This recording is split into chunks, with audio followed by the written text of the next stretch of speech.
Hey, welcome back to the Monday Mail Call. I'm your host, the Duckman.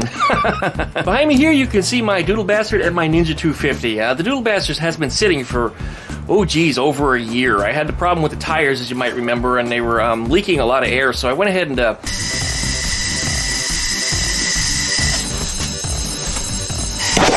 There it is. Boom. Got a new set of tires for it, put them on, and when I put them on, I discovered it was still leaking air. So I put it on the back burner and just kind of forgot about it, and that's where she sat. But we'll have a video coming up on that thing this week. There's a lot that I've been doing on this, and believe it or not, I've got almost $200 sunk in the thing, and it's still not running right. Long story short, when I was trying to put it back together, it just seems like everything was broken or had problems. This poor thing was tossed in Hurricane Sally back in 2020 across the yard, so it's got some rust forming on it in places that it didn't have rust before, and the electrics were a little weird, and the fuel had water in it. In fact, there's the gas right here. And you know, the funny part is that this fuel, which I've already separated, you can still see a little bit of water in there, but I've already separated from the water. This is lawnmower gas now. It came out of my red can.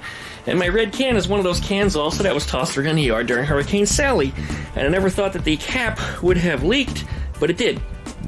But needless to say, this gas is a little old anyway. It's actually probably... I think my dad bought it, to be quite honest with you. I think I brought it up here in that can. So this gas is probably about 2 years old. His dad's been gone now for almost a year and a half, and it predated that. So anyway, this is lawnmower gas now. This shitty, yucky, yellow gas. Probably run fine in a Volkswagen. Volkswagens love that kind of stuff. But we're not going to run it in here.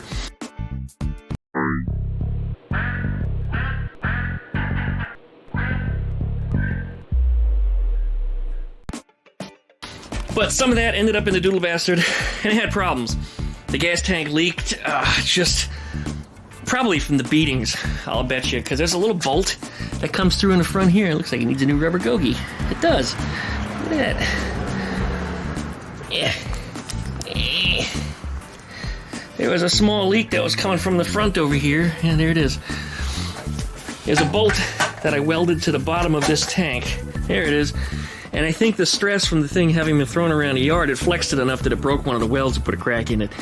So it was dripping out the bottom, and the funny thing was is it didn't smell like gas. It didn't smell like much anything. And I drained the tank of gas, and the next morning when I come outside, there was still a puddle around here. And it was rather surprising to me because it didn't smell like gas, and it hadn't dried up like gas would have dried. So I assumed it was water, and when I separated the gas that I took out of the tank and I put it in a bottle, yeah, that's indeed what it was. Well, anyway, we'll get this thing back together. As frustrating it is, it'll be a new video probably on Wednesday, where I go through all my problem solving on the thing, and like I said, it needed a lot of stuff. And I've got almost another $200 put into it, and it's still not done. Anyway, outside here, yeah, we're in Florida, and the thing that's kind of hard to believe right now is that it's actually just above freezing temperatures. Now, I'm sure it's probably where you're at, and I'm not a Florida boy. Honestly, I'm not. I'm from northern New Jersey, and yeah, it gets cold there. I understand what cold is. Negative 17 was the coldest temperature that I've ever ridden my motorcycle in, and at that temperature, when you exhale, your face shield just ices over. It doesn't cloud or get foggy, it just ices over. So I had to open it up just a crack and try to look out the side while a cold stream of air is trying to freeze my tears. Let me just tell you how much that sucks. But I was primarily a motorcyclist for many years prior to getting a car. In fact, I didn't even get a car until I was 23? No, it was later than that. Right around 25 years old. I was a full-time motorcyclist before that. And I enjoyed it, and I was happy, and hell, I saved a lot of money. But here in the garage, I did some cleaning. This is Eleanor's chassis, and this was a mountain about nipples deep to me. Of course, I'm a normal-sized person. I don't know about the rest of you. But nipples deep to me in Volkswagen parts. And you can see she's really dusty and dirty. Most of the wiring and some of the tins there still belong to this engine. Anything that was on here was stuff that needed to go out of the garage or could go outside in the shed. It was a surprise to me just how many cooling tins I had for Volkswagens, and there's no reason why those couldn't go out in the shed. I was worried a lot about tools going outside and being destroyed by the weather and the humidity and everything else, but tins, well, you think about it, they're on a car. Car is outdoors, right? They usually last pretty good. throw them in the damn shed. That's exactly what I did, and I hauled stuff out of here repeatedly. It took me all afternoon to finally get this chassis cleared off. The reason why I have to do that is because Eleanore is coming home soon. Now, there's still a few things in here that I need to pick up. I want to clear off this shelf. Okay, everything that's on here is a little precarious. It looks like it might fall down. Or even some of those motorcycle body parts and stuff, those can go out in the shed.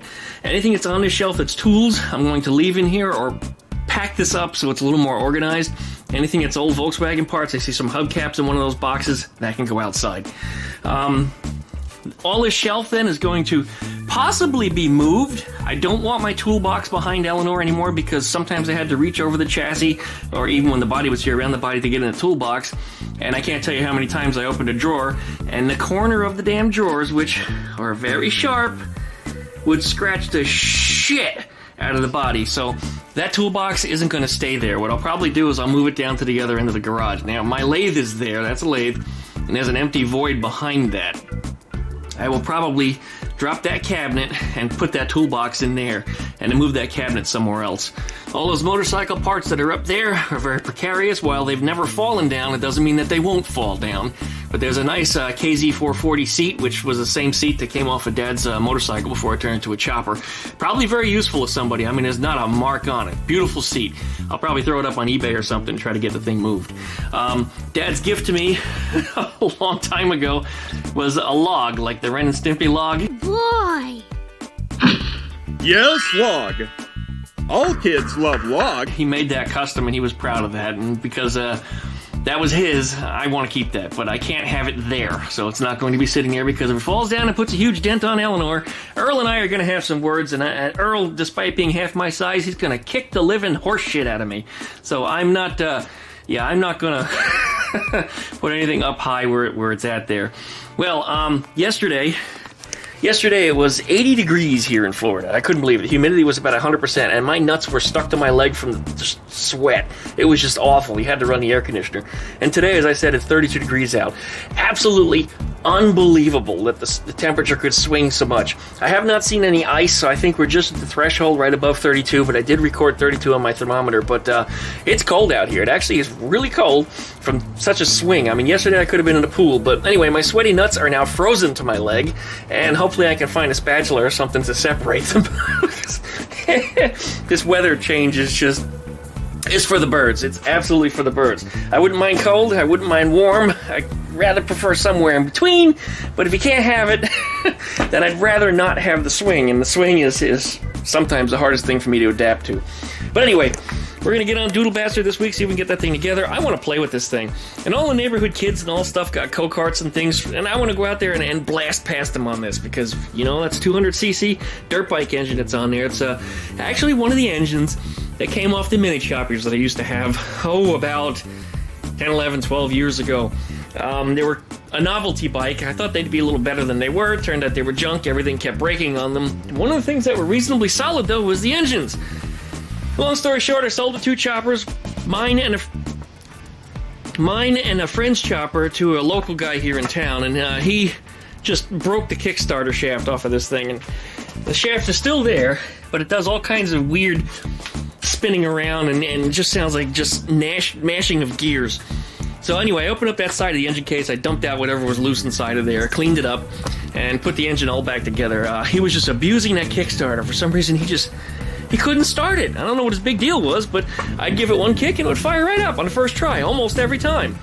Anyway, when he broke that, he says, can you take the engine out of the one bike and put it into the other bike? He says, I really like the blue one. The other one was orange, so he wanted the engine in the blue one. He says, I'll give you the old engine as a repayment. And I was like, well, okay, it's a broken engine, but knowing I as I do, there's no reason I couldn't just pull that engine and put it into something else. And I had already been eyeing on this thing. This used to be red, and it used to sit in the neighbor's yard over there. And he rode it around for one season, put it up in the backyard, and that's where it sat for about 10 years, and it just faded horribly. The engine in there was really, really rotted, and everything was just in bad shape. So I had this frame, and I knew I was going to do some kind of engine swap in it, so when that engine came to be, that's how it ended up in there. And I built that over, I think my ex was still around then. And we're going to do that real soon. Get your shit off the counter. I'm trying to cook dinner. Jesus Christ. Pokies. Get the f*** out of here. So we're going back almost 10 years when I started working on this thing. And as you know, with most of my projects, they never get done. And this is really not going to ever be done either. It's going to be done enough, but I'm going to constantly be upgrading it, changing it, making new swaps, and eventually I might even go over and paint the whole thing, although I kind of like the ratty look of it. It's appealing. It's appealingly ugly. And when I take it out and I beat the crap out of it, I don't feel so bad if I scratch it or something, so I might just leave it the way it is. Anyway, that's the stuff that's coming up this week on the DoodleBastard, and I don't know what's going on exactly with the body from Eleanore. Hopefully it doesn't end up in the river. Oh my god. No way. No way.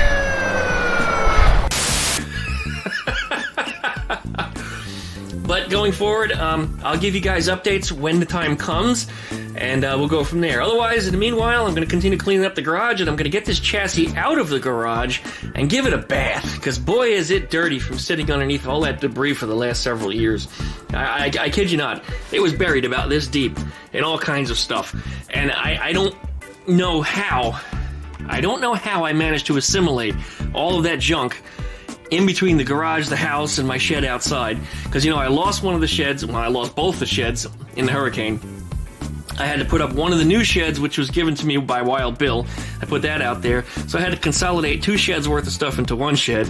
And then all these tools and things came home from Dad's house when we lost Dad last year. So there's great auto body tools. There's another toolbox over here with all mechanics tools. There's spray guns. There's polishing guns. There's all kinds of different power tools, drills. I think I probably got about 6, 7, 8 drills from Dad. There's chop saws. I mean, the list just goes on and on and on.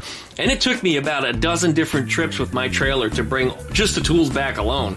It's absolutely incredible. In fact, there's even a lathe sitting right there on that cart. And that needs to be moved because I don't like where it's at. I kind of walked through that area there. It's on wheels, so that's kind of nice. So if I need to get to the sandblaster, I can just push it out of the way. It is on wheels, but I just don't want it there because if I do want to walk through the garage to get out the door, it's a pain in the ass. So that needs to find a better home. And I think as I consolidate some things around here, maybe I put that against the wall because that has a profile, I don't know, 9 inches or so versus the 2 feet of the toolbox. So it'll go up against that wall and give me a lot more room in here. Otherwise, the chassis is only about 1 inch wider than the wheels on either side, so 2 inches wider overall. Up front, same way. So the body will fit in here right now as you see it with no room to move. The Ninja 250 is a little closer to the car than it will be if I move it back a couple feet, and there's plenty of room to move back here. DoodleBastard doesn't go in the garage, normally goes out in the shed, but this should have plenty of room otherwise, even as it sits right now. But I can do a better job in here as to how I'm moving stuff around. And you see that giant mountain of moving blankets up there. All that came from Dad's house. Dad, I don't know, he collected moving blankets or something. I don't know where the hell he got all those things, and a lot of them are older than I am. They've been around as long as my memory serves me. So those moving blankets, most of them I think are from the 60s and 70s. He probably moved to his first house that he bought with those very same blankets. Anyways, licky, likey, comment, subscribe. Don't forget to plug that dingle bell. You get updates every time I upload a video. Check out duckshit.net for all my different social media links. If you'd like to send me an email, DuckmanCycles@duckshit.net, or hit the website, duckshit.net. Look for the contact page link and type in your message there if you can't remember my email address. Yes, it's really that simple to get in contact with me, guys. I get it all the time. Somebody even sent me a letter via snail mail in the last mail call.